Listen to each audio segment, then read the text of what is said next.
স্বাগতম জনাইছো আজিৰ এটা নতুন ভিডিঅ'ত আমি এটা নতুন সিৰিজ আৰম্ভ কৰি আছো আজিৰ পৰা আমি গণিতৰ 7 ক্লাছটো আৰম্ভ কৰিম মই ভাবো যে গণিতৰ 7 ক্লাছ যোনটো হয় হেতুত মানে বহুত ইম্পৰ্টেন্ট বস্তু আছে ইনগ্ৰেডিয়েন্টস আছে কন্টেন্টস আছে যোনবিলাক আমাৰ কাৰণে বহুত ইম্পৰ্টেন্ট আৰু বিশেষকৈ এইটো ভিডিঅ যোনবিলাক ষ্টুডেন্টে টেটৰ কাৰণে প্ৰিপাৰেচন হৈ আছে থাৰ্ড গ্ৰেড ফৰ্থ গ্ৰেডৰ কাৰণে প্ৰিপাৰেচন হৈ আছে হিয়তৰ কাৰণে বহুতেই ইম্পৰ্টেন্ট হয় সো কাইন্ডলি আৰু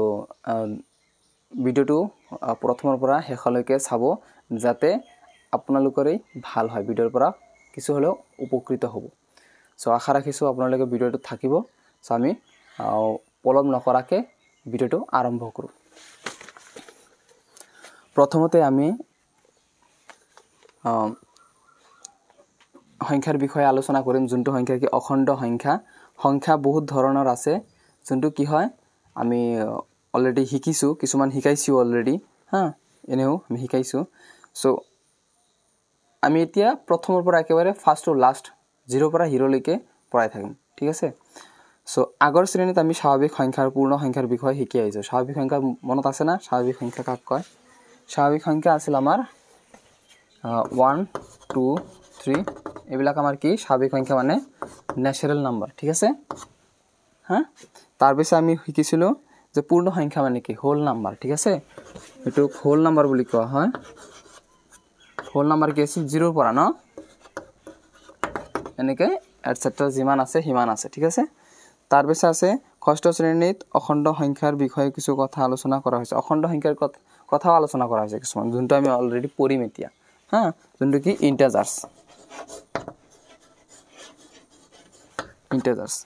ইন্টিজাৰ্সৰ বিষয়ে আমি এতিয়া পঢ়িম অখণ্ড সংখ্যা কোনবিলাক হয় এতিয়া আমি সন্মুখত পঢ়ি আছো ঠিক আছে সো গণনা কৰিবলৈ ব্যৱহাৰ কৰা 1 2 3 4 এবিলাক যিমান সংখ্যা আছে সকল কি হয় স্বাভাৱিক সংখ্যা হয় আদি সংখ্যাবোৰ স্বাভাৱিক সংখ্যা মানে ন্যাচাৰাল নাম্বাৰস আৰু শূন্যৰ সৈতে সকলোবোৰ স্বাভাৱিক সংখ্যা একেলগে পূৰ্ণ সংখ্যা বোলে স্বাভাৱিক সংখ্যা কিন্তু তাৰ লগত অলপ 0 টুক লৈ গলে কি হ'ব পূৰ্ণ সংখ্যা এতিয়া হৈছে আৰু অখণ্ড সংখ্যা হ'ব তোমাৰ যোনটো নেগেটিভ নাম্বাৰস আছে নেগেটিভ আৰু পজিটিভ নাম্বাৰস আছে আৰু শূন্য প্ৰথমতে শূন্য ললা ঠিক আছে এফালে পজিটিভ নাম্বার আছে না 1 2 3 এনেকে বহুত আছে না তাই থাকিব না এইফালে উল্টা হলে আমি এনেকে পিছুৱাই গলে কিমান যাব পাৰিম না আগুৱাই গলে বহুত যাব পাৰিম ঠিক তেনেকে সো এতে একো নাই মানে প্লাস আছে আৰু এফালে আছে 1 -2 -3 এনেকে অসংখ্য যায় থাকিব তো এইবিলাক হয় আমাৰ ইন্টিজার্স নাম্বার তো ইয়াতে কি হ'ব এইবিলাক হ'ব ধনাত্মক সংখ্যা আৰু এইবিলাক হ'ব ঋণাত্মক সংখ্যা আৰু এটো আমাৰ 0 সো আদি কি হ'ব ধনাত্মক সংখ্যা আৰু এটো কি হ'ব মাইনাস বিলাক ঋণাত্মক অখণ্ড সংখ্যা শূন্যটো ধনাত্মক নহয় ঋণাত্মক নহয় এইটোক আমি ধনাত্মক বুলিও নকওঁ neither 0 is a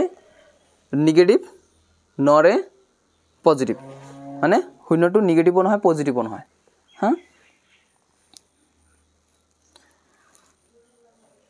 পূৰ্ণ সংখ্যাবোৰৰ দৰে অখণ্ড সংখ্যাবোৰকো সংখ্যা ৰেখাত উপস্থাপন কৰিব পাৰি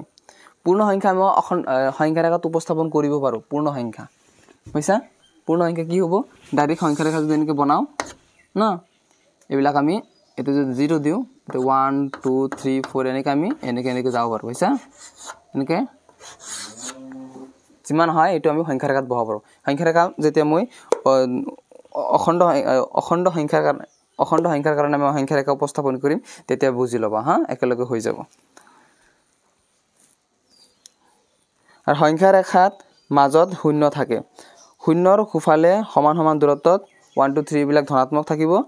ধনাত্মক অখণ্ড সংখ্যা থাকিব আৰু সংখ্যাবোৰ আৰু শূন্যৰ বাওফালে কি থাকিব সমান সমান দূৰত্বত -1 -2 বিলাক সংখ্যা ৰেখা থাকিব তো মই এটো বুজাই দিছো সংখ্যা ৰেখা আঁকিব পাৰা না সংখ্যা ৰেখা আঁকিবলৈ হলে আমাক এটা প্ৰথমতে এটা লাইন খিচিব লাগিব লাইন টক লাইন বুলি কয় তাৰ পিছত তোমাৰ এটা কাটি দিলা ইয়াৰ পৰা তো সমান সমান দূৰত্ব ইয়াৰ পৰা ইমানলৈকে যিমান দূৰত্ব ইয়াৰ পৰা হিমানলৈকে সমান দূৰত্ব সমান সমান দূৰত্ব যেনেকে আস্থান দিবা যিমান পাৰা তো এইফালেও হিমান দিলা তো মেইন পয়েন্ট আমাৰ এটো আছিল না এটো আমাৰ 0 ঠিক আছে সো এইটো হ'ব আমাৰ 1 2 3 4 5 এইবিলাক আৰু আছে ঠিক আছে এইবিলাক -1 -2 -3 -4 -5 এইবিলাক আৰু আছে ঠিক আছে এইটো চিন মানে কি এইটো চিন মানে ই গৈয়ে থাকিব বুজিছা আমি যেতিয়া ই পঢ়িম তোমাৰ ৰেখাখণ্ডবিলাক পঢ়িম তেতিয়া আমি এইবিলাক বুজাই দিম হা ৰেখা আছে ৰেখাখণ্ড আছে ৰশ্মি আছে হা লাইন সেগমেন্ট ৰশ্মি ৰে এইবিলাক আছে এইবিলাক তেতিয়া আমি পঢ়িম স্বাগত আমি এইখিনি পঢ়িছো তো পূৰ্ণ সংখ্যাৰ দৰে সংখ্যা ৰেখাত এটা নিৰ্দিষ্ট সংখ্যাৰ হুফালে থকা সংখ্যাবোৰ উক্ত সংখ্যাটোতকৈ ডাঙৰ আৰু বাওফালে থকা সংখ্যাবোৰ উক্ত সংখ্যাটোতকৈ সৰু যেনে 4 3 ৰ হুফালে আছে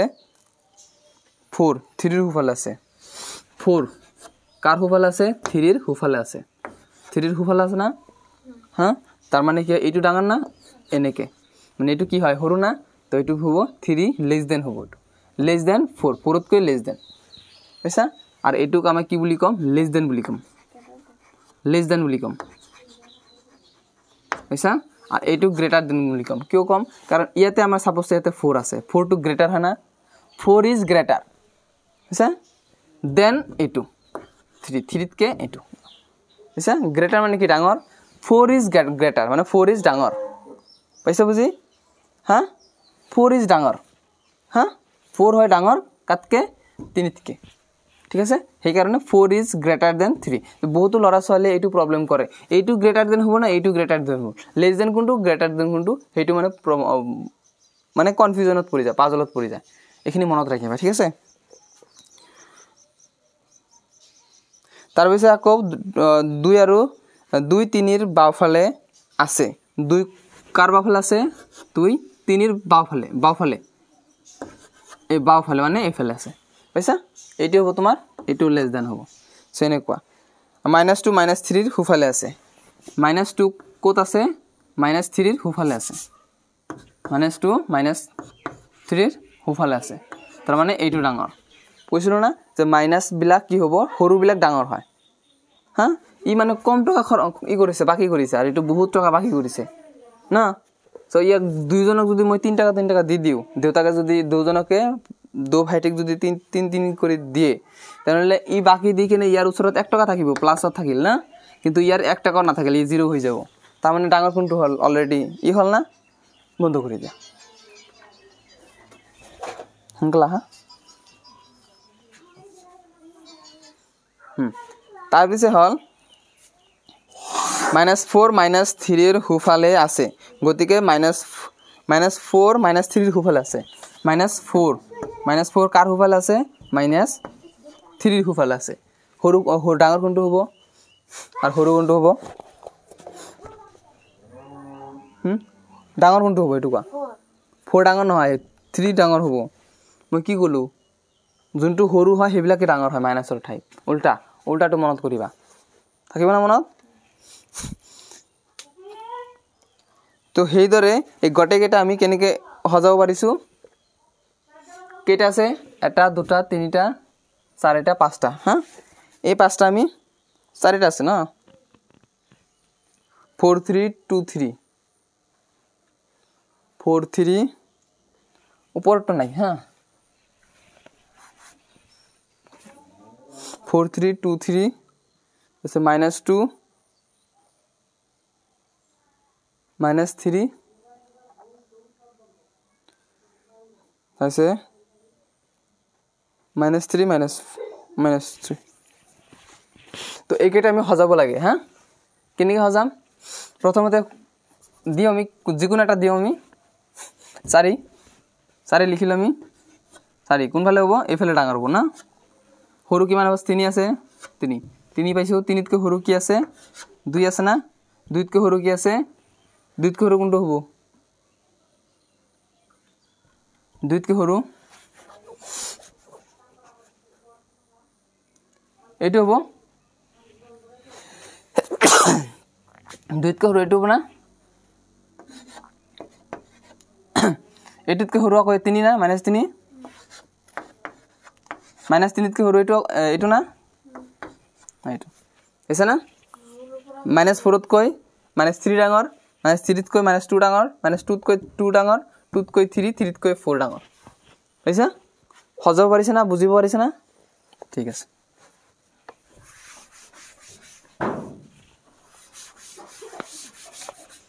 চাও তাৰ পিছে কি কৈছে অখণ্ড সংখ্যাৰ পৰম মান এতিয়া আমি পৰম মান বাহিৰ কৰিম বুজিছা অখণ্ড সংখ্যাৰ কি বাহিৰ কৰিম পৰম মান বাহিৰ কৰিম হা মানে এবসলিউট ভ্যালু অফ এন ইন্টিজাৰ্স পৰম মান বুলি কয় এবসলিউট ভ্যালু এতিয়া পৰম মান কাক কয় আৰু কেনেকৈ বাহিৰ কৰে এটো বুজি লোৱা যে 1 2 3 4 আদি ধনাত্মক অখণ্ড সংখ্যাবোৰৰ আগত প্ৰকৃততে পজিটিভ চিহ্নটো থাকে হয় না মই কৈছিলো না যে 1 2 3 4 আছে যেবিলাকৰ আগত অলৰেডি কি আছে মানে পজিটিভ চিহ্ন আছে ভাইছা কিন্তু আমি নিদিও ভাইছা দিয়াৰ দৰকাৰ না আমি এনে বুজি লও অৰ্থাৎ একৰ অৰ্থ হল +1 ভাইছা এইটোৰ অৰ্থ কি মানে +1 এইটো মানে এইটোৰ অৰ্থ বুজিছ না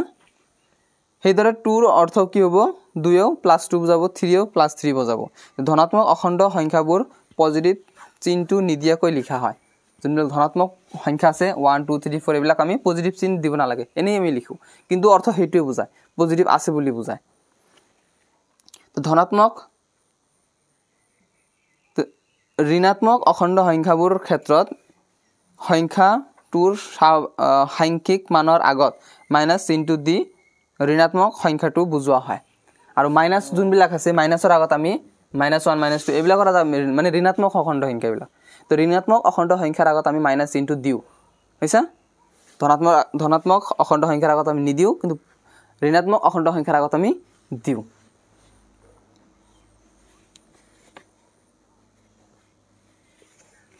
তো ঋণাত্মক অখণ্ড সংখ্যাবোৰৰ ক্ষেত্ৰত সংখ্যাটোৰ সাংখ্যিক মানৰ আগত যোনটো সাংখ্যিক মান হয় হেতুৰ আগত আমি মাইনাস চিহ্নটো দিও যেনে -1 -2 -3 ইত্যাদি যিকোনো অখণ্ড সংখ্যা এটাৰ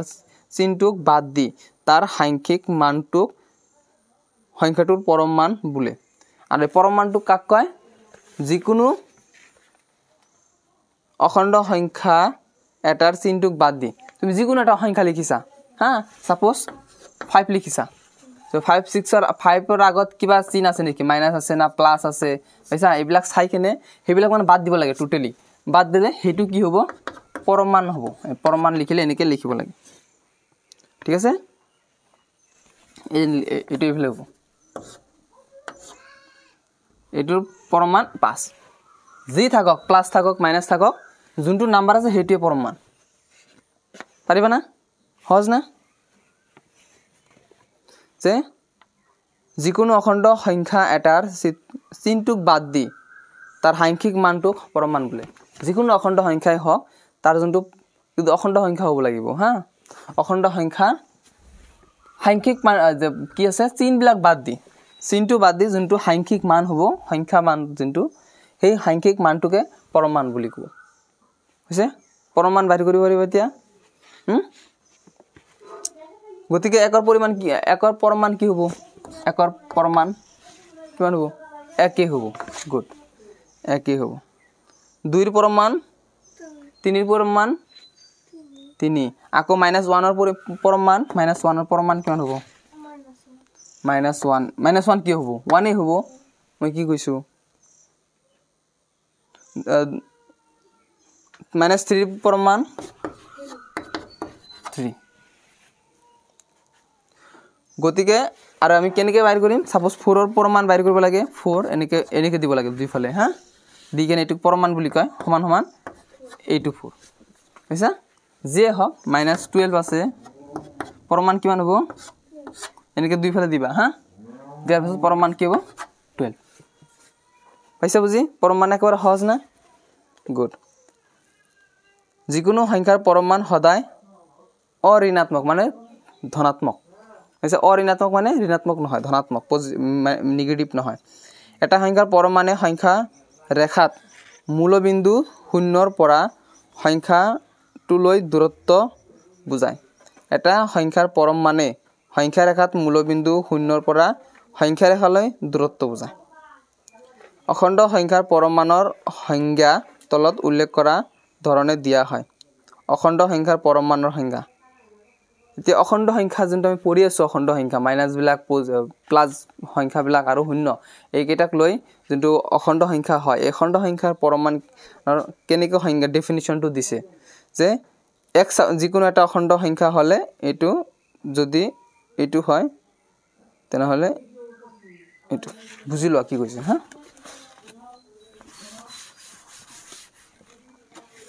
ইয়াতে কৈছে x যিকোনো এটা অখণ্ড সংখ্যা হলে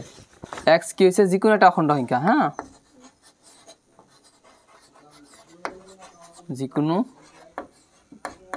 এটা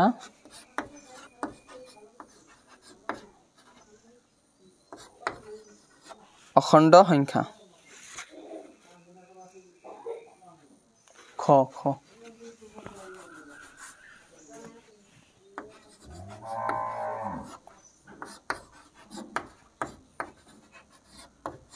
অখণ্ড সংখ্যা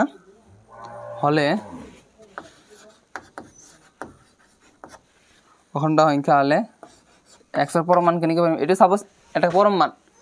ই সাপোজ 5 আছে বা 10 আছে কিবা কিবা আছে এটা হ্যাঁ x এটা পরম মান -1 -2 জি হোক তাহলে এটো সাপোজ পরম মান হলে এটো পরম মান কি হবে x এ হবে না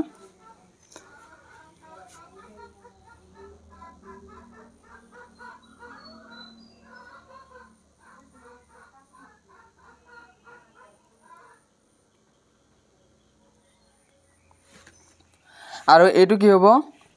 x হ'ব যদি যদি কি হয় যদি x2 এটো অর্থ বুঝা এটো মানে কি এটো বস্তুত কো এটো হৰু না ডাঙৰ না এটো যোনফালে মুখ কৰি থাকে হেফালে ডাঙৰ হয় না হা x is greater than 0 মানে x কি হয় শূন্যতকৈ ডাঙৰ বুজিছা আৰু তলত যদি এটো দিয়া x is কি হ'ব is equal to greater than আছে is greater than হা is greater than না equal কিবা আছে equal to 0 বুজিছা তো এনেকৈ মনত ৰাখিবা তাৰ মানে x টো কি হয় শূন্যত কৰি ডাঙৰ হয় নাইবা সমান হয় এটো যদি নিদিয়া সমান নহব বুঝছ না মানে কি এটো সাপোজ কি আছে 0 আছে এটো দিলে হৈ যাব এটো কি এটো সংখ্যা কি হ'ব এটোতকৈ ডাঙৰ হ'ব নহলে এটোৰ সমান হ'ব বুজিছা আৰু এটো যদি নিদিয়া অকল ডাঙৰ হে হ'ব লাগিব এনেকৈ 1 2 3 4 যিমান আছে বুজিছা যদি এইটো তলত দিয়া তাৰ মানে এইটোতকৈ ডাঙৰ হ'ব এটো নহলে অলপ ডাঙৰ হ'ব হয় সমান হ'ব পাৰে বুজিছা তুমি এনেকৈ লিখিব পাৰিবা 2 এনেকৈ লিখিব পাৰিবা তাৰ মানে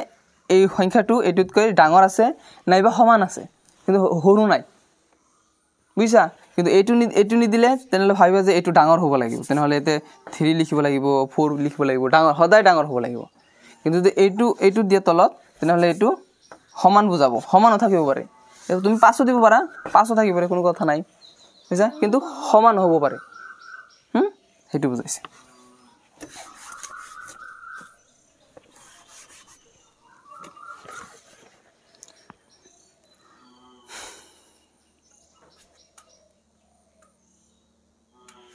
আৰু যদি x to minus x হয় হ্যাঁ x যদি মাইনাস হয় তেনেহলে কি হ'ব আমাক ভাবিব লাগিব যে x is less than 0 শূন্যত কৰি কি হৰু পইছা শূন্যত কৰি কি হৰু এটা যদি মাইনাস চিন হয় এই প্ৰথমতে মাইনাস যদি হয় যদি প্ৰথমতে মাইনাস চিন থাকে তেনেহলে আমাক ভাবিব লাগিব যে শূন্যত কৰি হৰু আৰু যদি এটো কি হয় যদি পজিটিভ থাকে তেনেহলে এই পজিটিভ থাকে তেনেহলে কি হ'ব শূন্যৰ সমান নাইবা শূন্যতকৈ ডাঙৰ হা কনফিউজন থাকিলে তুমি এটো চাবা আকৌ অলপ পঢ়িবা মোক খুদিবা মই কৈ দিম আকৌ ঠিক আছে যিখিনি মই বুজাই আছো বুজিছা না বেসিক বস্তুবিলাক বুজিব লাগিব এইবিলাকৰ পৰাই তুমি আৰু ডাঙৰ অংকবিলাক কৰিব পাৰিবা সৰুৰ পৰা ডাঙৰ হ'ব লাগিব হা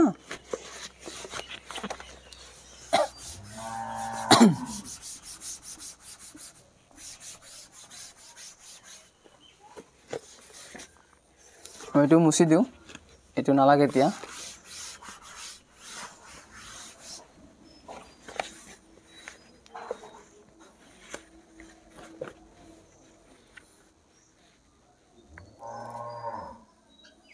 যেনে কি হৈছে চোৱা 6 ইজ গ্ৰেটাৰ দেন 0 6 টো কি হয় শূন্যত কৰি ডাঙৰ হয় ন সেই কাৰণে কি হ'ব 6 ৰ পৰমান কি হ'ব 6 হল আকৌ কি হৈছে শূন্য ইজ ইকুৱেল টু শূন্য তেনেহলে শূন্যৰ পৰমান কিমান হ'ব শূন্য পাৰা দেখোন এতিয়া এটা -6 -6 is less than 0 0 ত কৈ কি ডাঙৰ না সৰু সৰু মাইনাসৰ ক্ষেত্ৰত যিমান ডাঙৰ হ'ব সিমান সৰু হ'ব এটো মনত ৰাখিবা ঠিক আছে তো -6 টো কিমান হ'ব 0 ত কৈ সৰু কাৰণ সাপোজ এনেকৈ ভাবা যে এই 6 টকা বাকি কৰিছে তুমি 1 টকা বাকি কৰা নাই এটা ঘৰৰ পৰা দুজনকে 6 টকা দিছে ই যদি তোমাৰ এই কি কৰিব দোকানত তো 6 টকা বাকি দিবাই লাগিব তো ইয়াৰ হাতত কিমান থাকিব 0 টকা থাকিব 1 টকা না থাকে আর ইয়াৰ হাতত 6 টকা থাকিব তখন কোনে ডাঙৰ হল শূন্যটো ডাঙৰ হল এনেকৈ মনত ৰাখিবা ঠিক আছে তো -6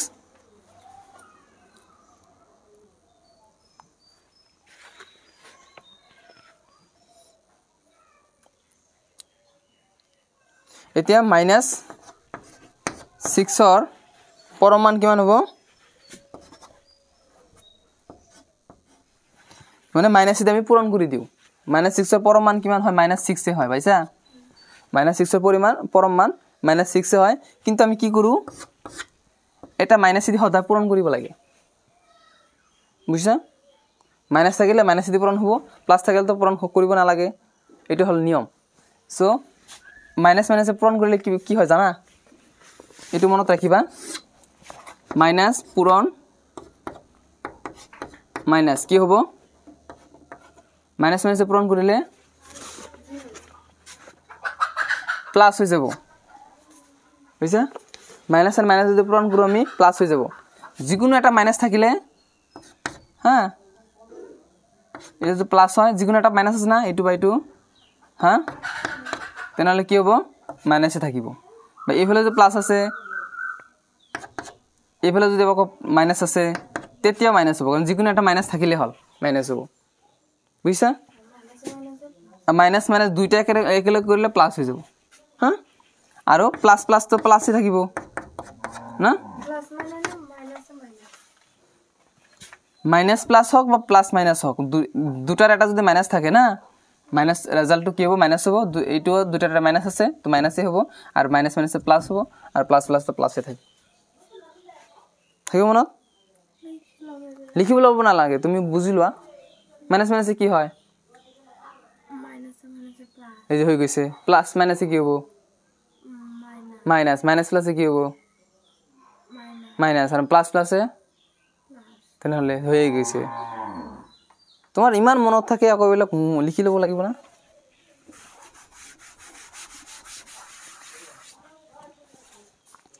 সো এতে মাইনাস মাইনাসে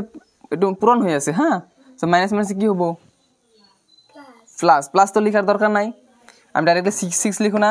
তো সেই কারণে -6 ৰ পৰমাণু কি হয় 6 হয় পাইছা যদি ইয়াতে কি থাকে মাইনাস থাকে তেনেহলে ওই মাইনাস এটা পূরণ কৰিব লাগে ই নিজে কি হ'ব গটাইখিনি নিজে কি হ'ব পৰমাণু হ'ব পাইছা কিন্তু কি কৰিবলৈ মাইনাস এটা পূৰণ কৰিব তেতিয়া এই যে দুটা গুছি গল না খালি অকল কি থাকিব 6 থাকিব তেনেকুৱা আমি এখানে হেক কৰি দিলু পৰমাণু আমাৰ হেক পাইছা তুমি কিতাপটো চাবা আকৌ বুজিবা হ্যাঁ যিমান আগুৱাই যাম সিমান আৰু বুজিব পাৰিবা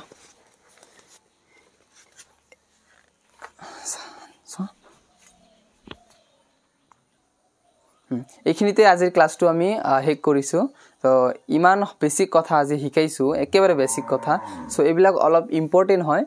অকনমান সময় নষ্ট কৰি ভিডিওটো অলপ চাব কাৰণ আপোনাৰ লাভ হ'ব সময় নষ্ট কিমান ঠাইত সময় নষ্ট কৰা হয় কিন্তু ইয়াতে যদি সময় নষ্ট কৰা কিন্তু কামত আহিব হ্যাঁ সো এইখিনি মই কৈ ভিডিওটোৰ পৰা বিদায় লৈছো ভালে থাকিব সুস্থ থাকিব জয় আই অসম ধন্যবাদ